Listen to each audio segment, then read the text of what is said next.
beste ervaring. Service save.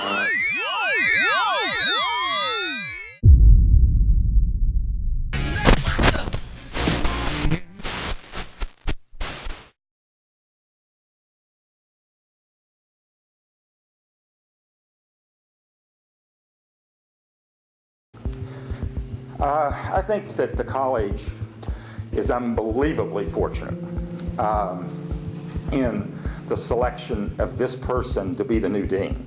I was thinking of this yesterday, that this college started in maybe 1969. I think the first class graduated in 1971. And over my 40-year social work career, I've been in and out of this place. I came here for the first time in '76. So I've had the opportunity to work with every dean they've had. With Dean Hungate, for those of you that know who he was, Dean Raymond, Ginsberg, Poole, and now for a small period of time with Dean Scheyett. I think that at this point in the university and in the college's history, this is a grand opportunity for Dean Scheyett to take over the leadership and the initiative of the college. And I think she has all the right stuff to lead this college. She comes to us from the past 4 years as being the associate dean at the University of North Carolina at Chapel Hill, an extraordinarily distinguished program. So without further time wasted here, I'm going to introduce you to Dean Scheyett.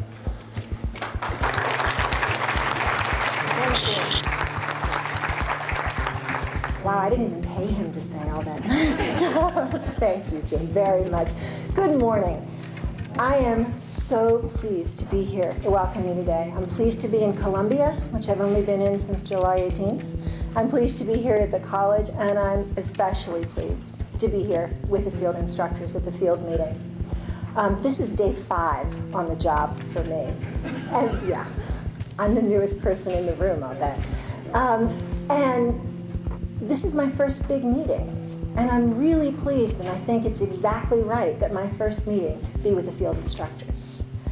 You see, when Jim asked me if I could come today, I was eager to do it, because believe it or not, I spend a lot of time thinking about field education and field instructors. I think about them often, and I think about y'all with tremendous gratitude.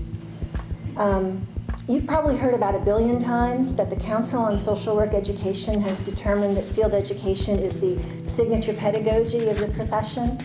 I don't know if you've all had the opportunity to talk about what that means and where that idea came from. Lee Schulman wrote something called Signature Pedagogies in the Professions, and his idea was that there were 3 dimensions in professional practice. Thinking, the intellectual piece of it, performing, which is I'm sorry, are people having a hard time hearing? All right, do I need to do this?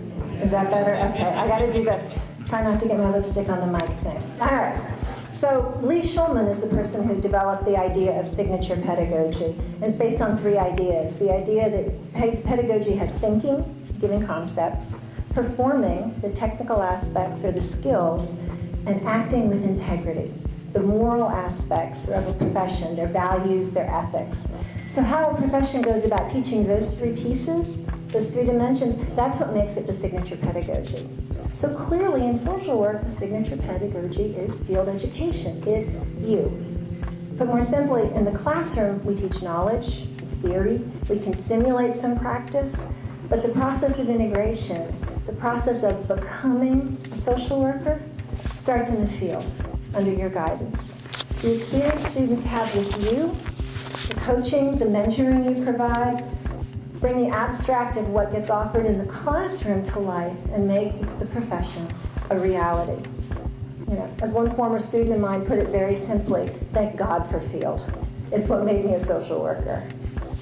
So I stand here today and I want you to know that when I think about social work education, I also think, thank goodness for field education. And I particularly think, thank goodness for field instructors. Your amazing generosity of time, of energy, and spirit, it's inspiring. You build the future of social work. I kind of think of y'all as the midwives of the social work profession. You give birth to the next generations. There wouldn't be any social work future if it weren't for field instructors. For that, I and the college and the profession are tremendously grateful. You have our sincere appreciation and thanks. And I hope and I know that what the field team is conveying today with this event is a little bit of that thanks and that appreciation. So thank you. You can applaud yourselves. That's good. Jim also asked if, along with letting you know how I feel about field, if I could introduce myself a little bit and kind of tell you some about my background, and then I'm happy to open it up for questions. I have kind of a weird, non-traditional trajectory for an academic administrator. I kind of think of myself as the guy who started out in the mailroom and worked their way up. I started as a boots-on-the-ground clinician. My area is adults with severe and persistent mental illness. So after I got my MSW, I worked in clubhouse programs and in case management, and I was connecting with somebody who runs a PSR a little earlier. It's one of my favorite things. And then moved into administration and running some of those programs. But like you, after I had a little knowledge and experience under my belt, I really wanted to be able to share that with students. So I became a field instructor, and then I became an adjunct instructor. And this was all at the University of North Carolina, the other Carolina. I'm learning that you don't say Carolina because that's here. That's not that place up north. So then I had the opportunity in the other Carolina to build a program called the Behavioral Healthcare Resource Program. And what we did was we provided training and technical assistance to on-the-ground clinicians who worked in agencies that had contracts with the state. So I did a curriculum on adults with severe mental illness. We did curriculum on working with folks with aging and mental illnesses. We did addictions curriculum, all that kind of stuff. Then I got the opportunity to teach full-time and shifted over to that. Mostly I taught practice. I've taught psychopathology. I taught a little macro practice. I taught mental health policy more and more, and I'm sure y'all are realizing that if you don't affect policy, your practice gets stuck, and we have to change policy and do advocacy work. Got my PhD, did research in, again, severe mental illness. I did my dissertation work on psychiatric advance directives. If anybody's interested in talking about that, I'd love to talk with you because I think it's a really interesting idea. It's a living will for people with mental illnesses, basically. And then over time, about 4 years ago, I got appointed associate dean, and my friends all said I'd gone over to the dark side of administration. Really had the opportunity to learn the intricacies of the curriculum and the complexities of weaving that together with field education. I worked really closely with my director of field, Rebecca Brigham. And then I've also been involved with the community, always. I feel it's really important to stay grounded in the community, so I've been involved with NAMI, with NASW. I'm actually the regional rep for North and South Carolina on the board for NASW, consumer organizations, different things like that. My identity is first and foremost a social worker. When I interviewed for this position, the provost said, so where do you see yourself in 10 years? And I think the right answer was supposed to be in your job. But I said, I don't ever want to leave social work education. I would be useless as just a higher ed administrator. My passion is in social work. I work from a strengths perspective. I believe in a good combination of rigor and research and relationship. And I like collaboration. So that's a little bit about me. I am eager to learn more about you and about South Carolina. I'm at a real disadvantage in that I don't know the agencies and the systems here, and I'm trying to learn as fast as I can. One of the ways that I want to try and stay connected and accessible to people is every day I can, unless the provost calls and says I have a meeting or something, I'm trying to be in my office between 8 and 9 in the morning so I can answer the phone or so people can drop by. So if you want to get up with me, once I get in office, for those of you who don't know, rest assured the building is being renovated. We were supposed to move in today, and that's not happening. But please feel free to call me. I don't have cards yet, or I'd give you one, but if you go to the website, you can get my information. And I'm obsessive about email. If you ask my husband, I'm on my BlackBerry at like midnight and 3 in the morning and horrible things like that. But I will respond. I want to learn about what you do. I'd love to come visit. My dance cards get a little full for August, but if you're willing to wait a little bit, I'd love to come visit the agencies. And I am thrilled to be here, and I'm really happy that Jim was able to stay on and kind of nurture me through this transition. His wisdom has been incredibly helpful. So with that, I'll open it up for questions. If anybody wants to, other than my age and weight, you can ask anything you want. I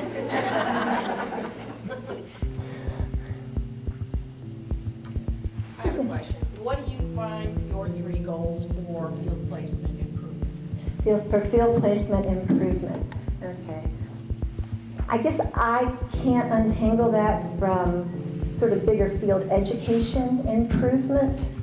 So one of the things that I have a goal of is to get more resources into the field office in terms of people, so that people have more time to work with the field instructors. I mean, I'm very aware of how stretched these folks are, and I'm very aware of how independently you work and how gracious you are about that, but getting more resources so that there's more folks with the field office.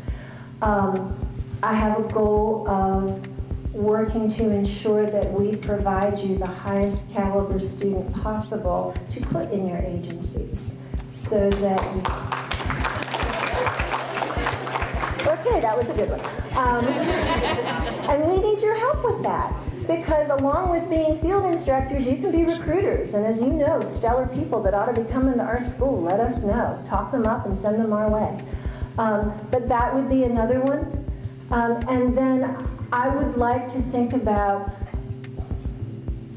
innovative ways to provide additional support to field instructors, whether it be things like online trainings that you can do so you can get your CEUs for your license without it being exorbitantly expensive or you having to travel 3 hours in order to get to a workshop.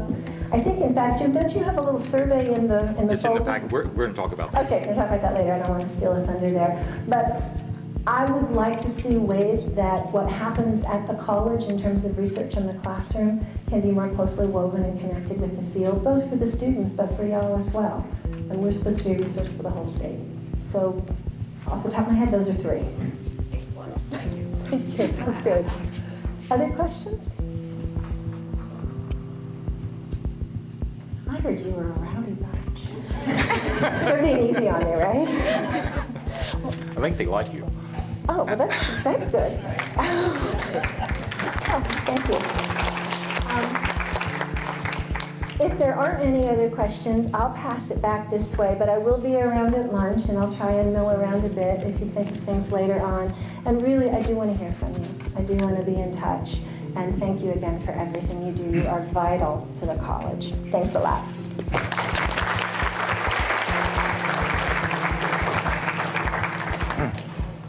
Are we lucky or what? Okay.